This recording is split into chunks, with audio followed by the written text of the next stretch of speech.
من لساني يفقه قولي اللهم أرنا الحق حقا وارزقنا اتباعه وأرنا الباطل باطلا وارزقنا اجتنابه اللهم لا سهل إلا ما جعلته سهلا وأنت تجعل الحزن إذا شئت سهلا.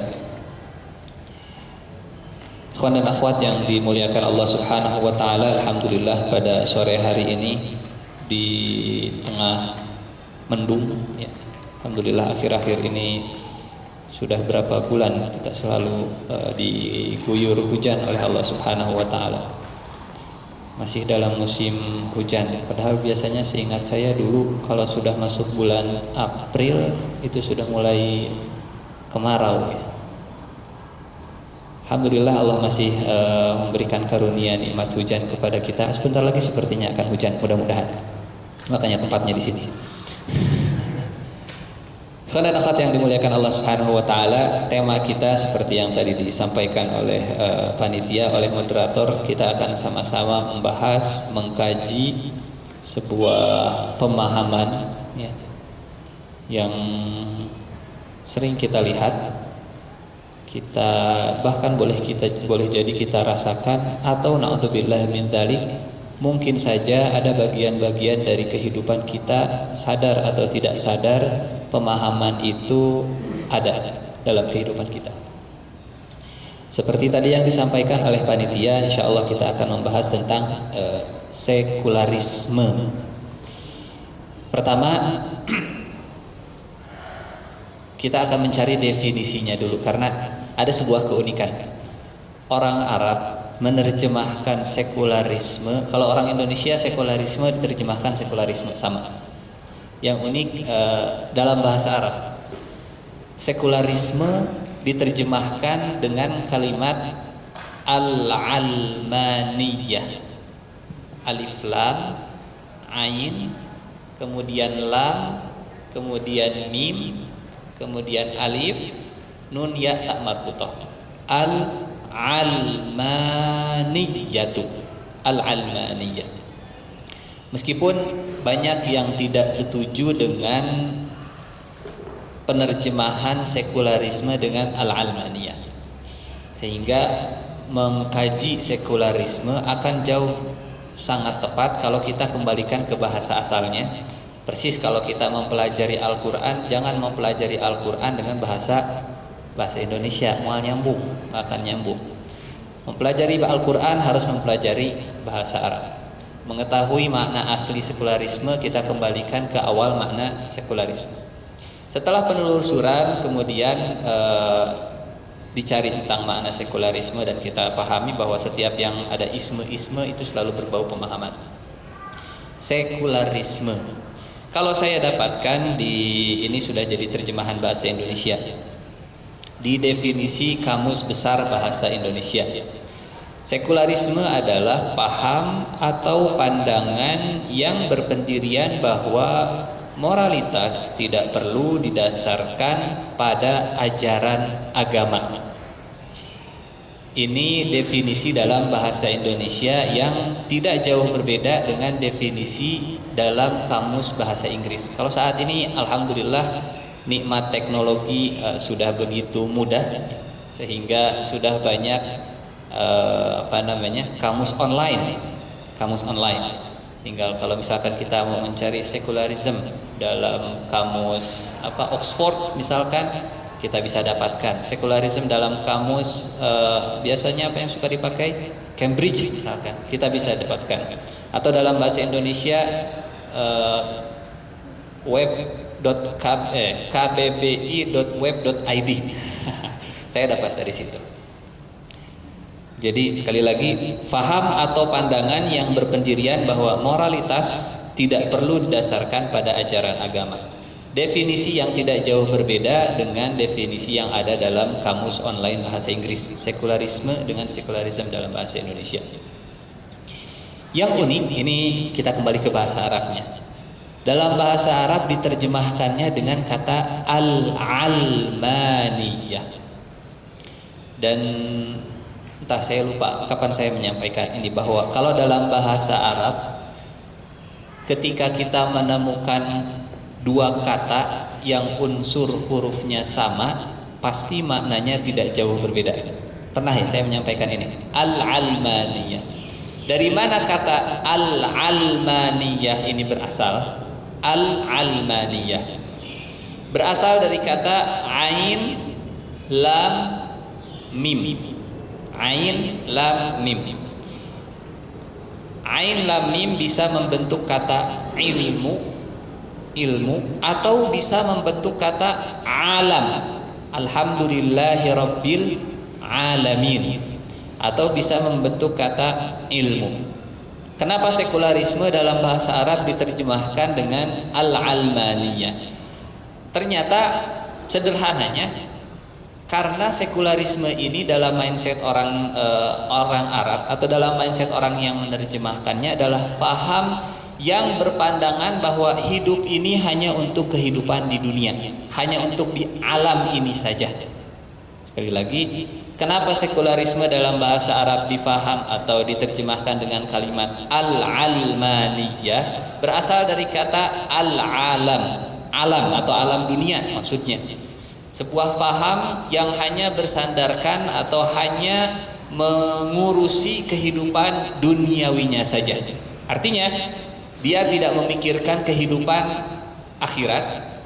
Atau yang kedua, Al-Almaniyah berasal dari kata ilmu. Sekali lagi, Al-Almaniyah bisa berasal dari dua kata. Satu dari kata alam, satu lagi dari kata ilmu. Berasal dari kata ilmu dengan latar belakang bahwa paham ini berangkat dari sejarah adanya gesekan antara ilmu pengetahuan dengan agama. Gesekan antara gereja dengan para ilmuwan. Itu sebabnya dalam bahasa Arab disebutnya Al-Almaniyah. Satu, karena paham ini hanya mengurusi urusan alam dunia saja, hanya bab masalah duniawi saja. Yang kedua, paham yang memisahkan antara ilmu pengetahuan, teknologi dan seterusnya dengan agama. Ikhwan dan akhwat yang dimuliakan Allah Subhanahu wa taala, kemudian tema kita, pembahasan kita adalah sekularisme dalam perspektif Al-Qur'an. Ini sudah mulai lumayan tema yang berat menurut saya, karena perspektif Al-Qur'an harus kita cari padanan katanya yang tepat. Setelah saya cari, apalagi sekarang dalam teknologi yang begitu memudahkan, tidak satupun kata Almaniyah ada di dalam Al-Qur'an. Redaksinya ya, redaksi Almaniyah dalam Al-Qur'an itu tidak ada. Karena yang menerjemahkan sekularisme menjadi Almaniyah ternyata bukan orang Muslim. Ternyata seorang Kristen, aslinya orang Libanon. Jadi orang Kristen menerjemahkan sebuah buku ke dalam bahasa Arab, menerjemahkan sekularisme dengan bahasa Almaniyah. Ini yang menyebabkan sebagian ulama, ya, ulama-ulama orang Arab khususnya, mereka tidak sepakat dengan penerjemahan sekularisme menjadi Almaniyah. Karena menurut para ulama ini seperti menjauhkan makna hakiki dari sekularisme.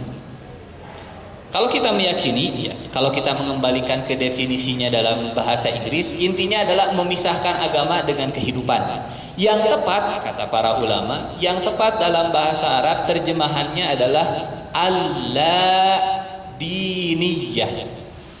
Alif lam la diniyah. Artinya paham yang tidak beragama. La din, al-la-diniyah. Ini perbedaan pendapat di antara para ulama tentang makna atau tentang redaksi sekularisme dalam khazanah keislaman atau khususnya dalam bahasa Arab. Sehingga kalau kita mencari Almaniyah dalam Al-Qur'an mustahil ketemu.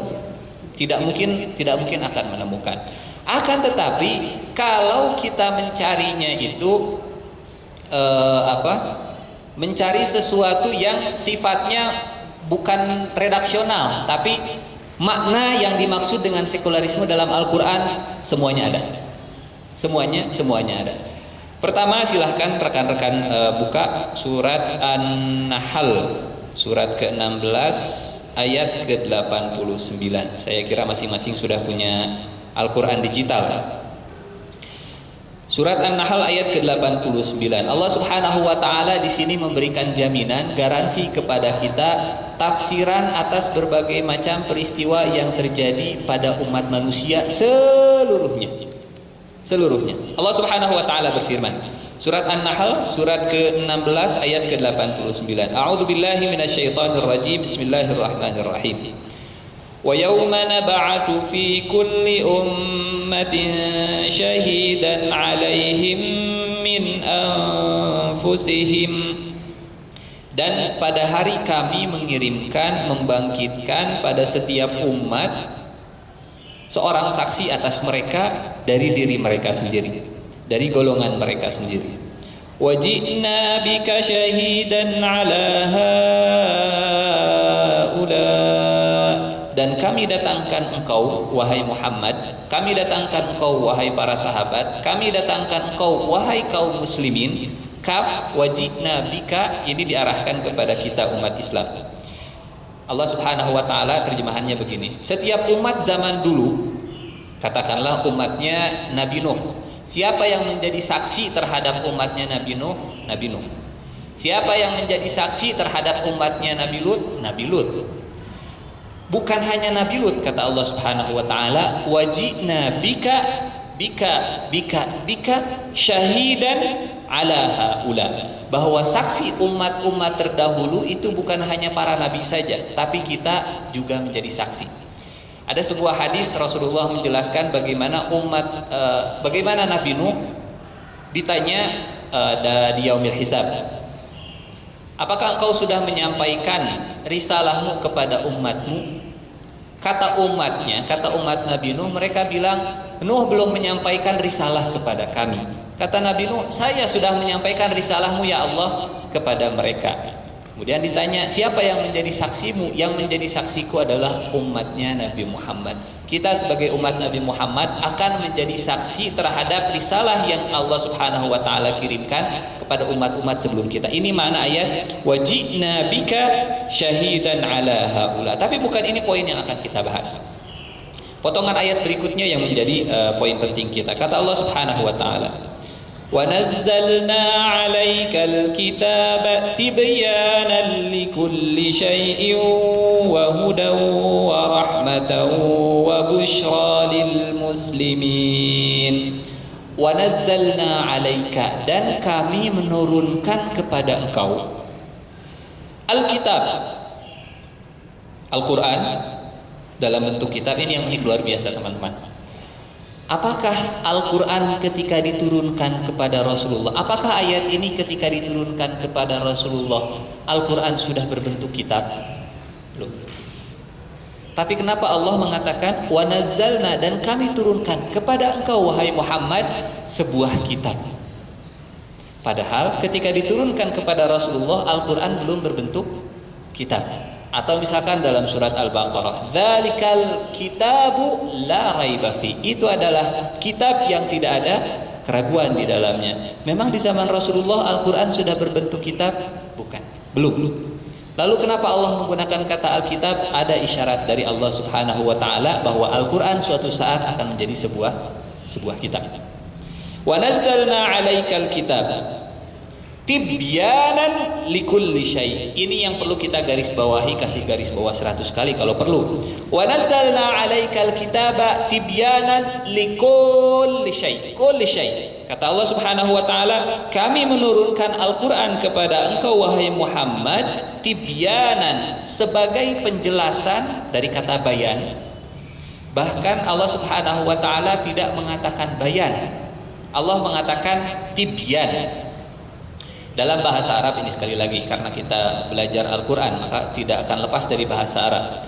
Dalam bahasa Arab ada kaidah seperti ini, ziyadatun fil mabna, ziyadatun fil ma'na. Hanya berubah huruf ba dengan huruf ain. Ziyadatun fil mabna, ziyadatun fil ma'na. Kalau ada tambahan struktur bangunan dalam sebuah huruf, maka ada tambahan struktur makna. Contoh, berdiri bahasa Arabnya qoma, qaf, alif, mim, qoma. Tambahkan hamzah di depannya. Aqama artinya sudah berubah. Ziyadatun fil mabna, ziyadatun fil makna. Ada tambahan satu huruf, maknanya jadi bertambah. Apa maknanya? Kalau qama berdiri, tapi kalau aqama membuat orang lain berdiri. Dianya bisa saja duduk, bisa saja tidur. Jadi aqama ada dua subjek di sana. Ada dua orang di sana. Contoh, qatala artinya membunuh. Tambah satu huruf setelah huruf qaf. Qatala. Apa artinya? Saling membunuh. Kalau qatala ada dua orang, yang satu aktif ingin membunuh, yang satu pasif, dia tidak ngapa-ngapain. Tapi kalau qatala, si A ingin membunuh si B. Si B juga ingin membunuh si A. Jadi kalau dalam bahasa Indonesia ini kalimat resiprok. Dua-duanya ada keinginan untuk saling membunuh. Hanya dengan satu huruf maknanya bertambah. Kenapa Allah Subhanahu wa taala tidak mengatakan wa nazzalna 'alaika bayanan likulli syai'?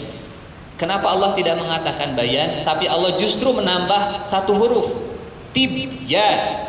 Sekali lagi pakai rumus yang tadi, ziyadatun fil mabna, ziyadatun fil makna. Ketika ada tambahan huruf ta, maka pasti maknanya juga bertambah. Artinya bahwa dalam Al-Quran ada penjelasan sebanyak-banyaknya, sejelas-jelasnya untuk segala sesuatu, segala peristiwa, segala paham, segala sejarah yang terjadi di dunia ini.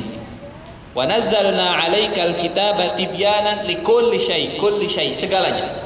Sehingga rekan-rekan, ikhwan dan akhwat yang dimuliakan Allah Subhanahu wa taala, kita sebagai orang yang beriman ketika membaca ayat ini kemudian melihat peristiwa apapun dalam kehidupan kita, mindset kita harus mindset langit.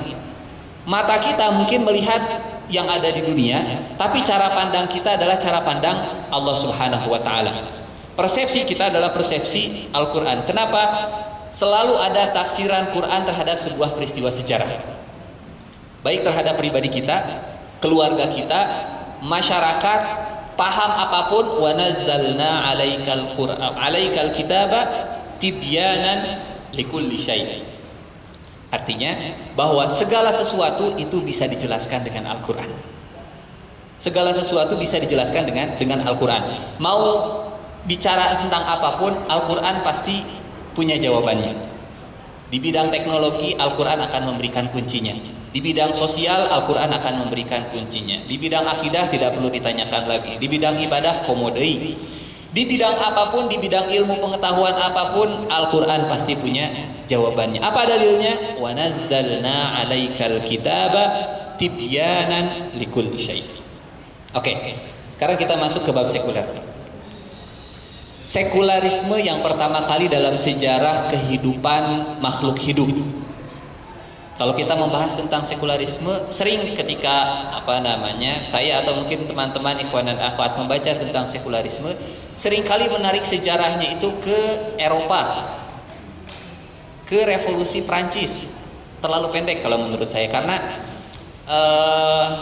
akar sejarahnya ini sudah ada sejak zaman dulu kala. Bahwa inti, kalau tadi kita membahas definisi, bahwa inti dari sekularisme itu adalah tidak ingin menggunakan aturan agama dalam kehidupan. Intinya seperti itu sederhananya. Tidak jarang ada orang yang kalau ditanya, kamu percaya Tuhan? Saya percaya, saya bukan ateis. Tapi kalau kerjakan perintah agama, saya tidak mau. Artinya bahwa tidak selamanya orang sekuler itu orang yang tidak percaya Tuhan. Sehingga kita perlu pisahkan antara sekulerisme dengan ateisme. Walaupun di satu sisi ada irisan, tapi di sisi lain tidak selamanya orang yang sekuler adalah orang yang tidak percaya Tuhan, tidak percaya Allah Subhanahu wa taala. Uniknya Uniknya, ini justru peristiwa yang terjadi pertama kali dalam kisah yang ada dalam Al-Quran. Bukankah iblis itu makhluk yang percaya kepada Allah? Tapi bukankah iblis itu ketika diperintahkan untuk menjalankan perintah Allah menolak? Kita detilkan. Ketika Nabi Adam diciptakan, kemudian Allah mengatakan usjudu li Adam wa idz qala rabbuka lil malaikati inni ja'ilun fil ardi khalifah. Kemudian di ayat berikutnya wa idz qulna lil malaikati isjudu li Adam fasajadu illa iblis. Semuanya sujud kecuali iblis. Dalam beberapa ayat Al-Qur'an kisah ini dijelaskan dengan detail. Kemudian Allah Subhanahu wa taala bertanya, "Kenapa engkau tidak mau sujud? Kenapa engkau tidak mau sujud?" Hal pertama yang digunakan oleh iblis adalah iblis bermain logika. Iblis bermain logika. Ini ciri utama, bisa dikatakan ciri utama orang sekuler. Mengedepankan logika daripada aturan Allah Subhanahu wa taala. Persis seperti iblis. Ayatnya di dalam surat Al-A'raf. Silakan dibuka surat Al-A'raf surat ke-7 ayat ke-12. Ayat ke-12.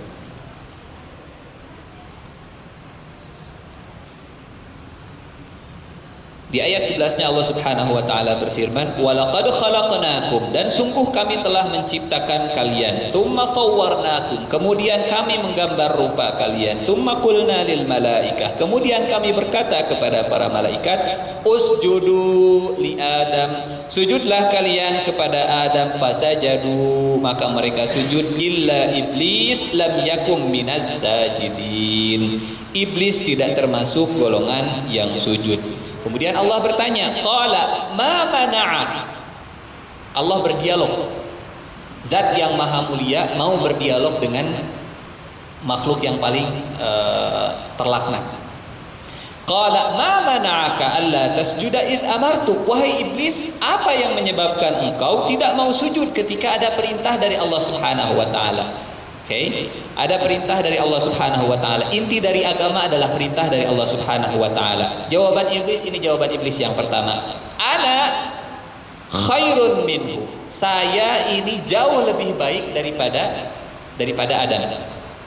Khalaqtani min nar wa khalaqtahu min tin. Logika yang pertama yang digunakan adalah logika perbandingan. Membanding-bandingkan, atau kalau bahasa kerennya apa? Studi komparasi.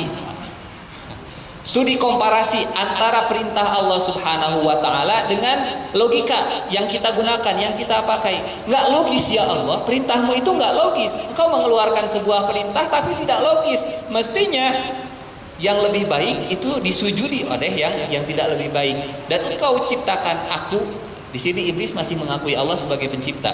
Engkau ciptakan aku dari api, dan api lebih baik daripada tanah. Mestinya tanah itu yang sujud kepada api.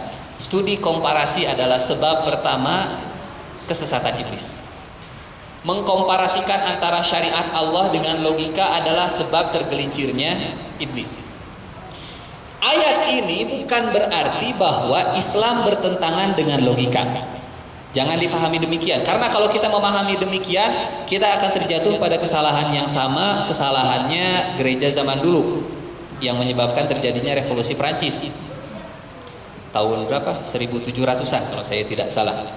Islam tidak akan pernah, sama sekali tidak akan pernah bertentangan dengan logika manusia. Yang ada, logika manusia belum sampai.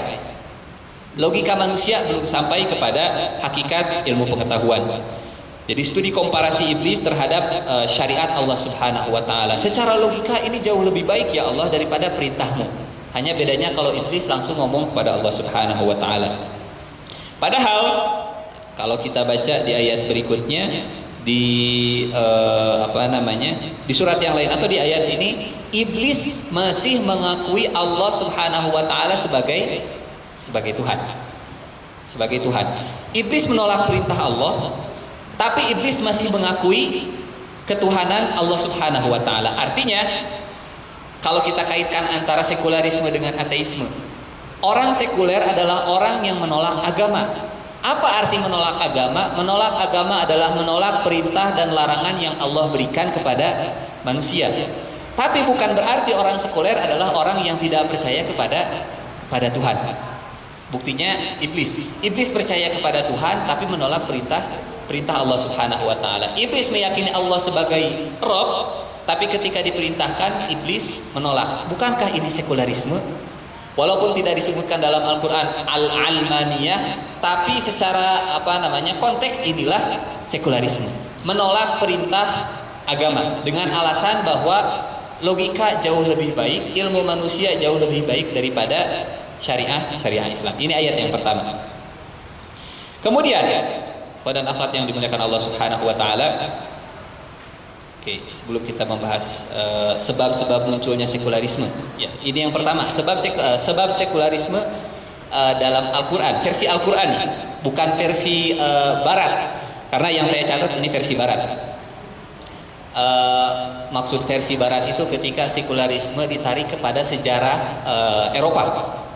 Kalau kita menarik sekularisme kepada sejarah Eropa, kita lupakan dulu perspektif Al-Qur'an. Sebab sekularisme pertama, ini yang saya ketahui. Sebab pertama adalah rasionalisme berbasis ilmu pengetahuan. Ingin merasionalisasi segalanya. Karena berawal dari Eropa yang mana hegemoni orang-orang kaum pendeta begitu kuat. Dan saya kira kita sering membaca sejarah bagaimana ilmuwan-ilmuwan zaman dulu banyak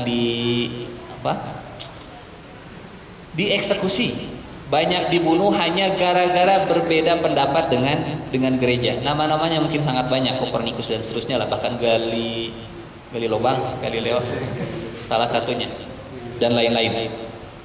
Jadi hal yang pertama yang menyebabkan sekularisme adalah rasionalisasi ilmu pengetahuan. Mirip-mirip sih sebetulnya dengan iblis ya, ingin bermain logika bahwa rasanya ini tidak mungkin, ini lebih masuk akal dan seterusnya. Yang kedua, sebab sekularisme, suara minoritas keagamaan yang menuntut persamaan. Jadi orang-orang yang minoritas, mereka berpikir, sekali lagi ini sebab sekularisme di barat. Karena kalau ditarik ke dalam perspektif keislaman ini tidak berlaku. Suara minoritas keagamaan atau suara kaum beragama yang minoritas yang menuntut persamaan.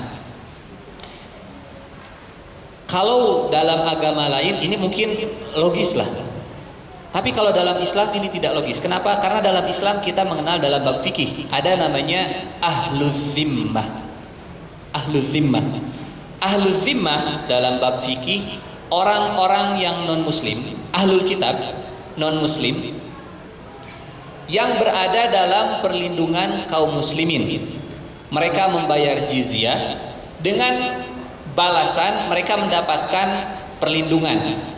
Kalau kaum muslimin mereka membayar zakat, maka ahlul kitab mereka membayar jizyah atau membayar pajak. Kata Rasulullah Shallallahu Alaihi Wasallam, ahlul zimmah itu statusnya, kalau bahasa kita mungkin statusnya sama seperti kaum muslimin warga negara kelas 1. Tidak dipisahkan, tidak dibedakan. Apa dalilnya? Dalilnya adalah bagaimana Rasulullah berinteraksi dengan orang Yahudi di awal kedatangan Rasulullah ke kota Madinah. Bukankah Rasulullah Shallallahu Alaihi Wasallam ketika beliau datang ke Madinah, di sana ada 3 kabilah Yahudi yang besar, Yahudi Bani Quraidah, kabilah Bani Quraidah, kabilah Bani Qainuqa, satu lagi kabilah Bani Nadir. Bani Nadir, Bani Qainuqa dan Bani Quraidah. 3 kabilah besar orang Yahudi. Rasulullah dari Mekah datang ke Madinah, tinggal bersama dengan orang Yahudi selama 5 tahun. Pertanyaannya, kenapa hanya 5 tahun? Atau kenapa Rasulullah bisa tinggal bersama dengan orang Yahudi selama 5 tahun?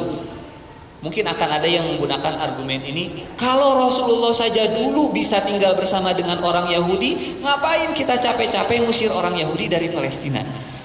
Menggunakan argumen yang sekilas seperti apple to apple, padahal salah besar. Apa bedanya?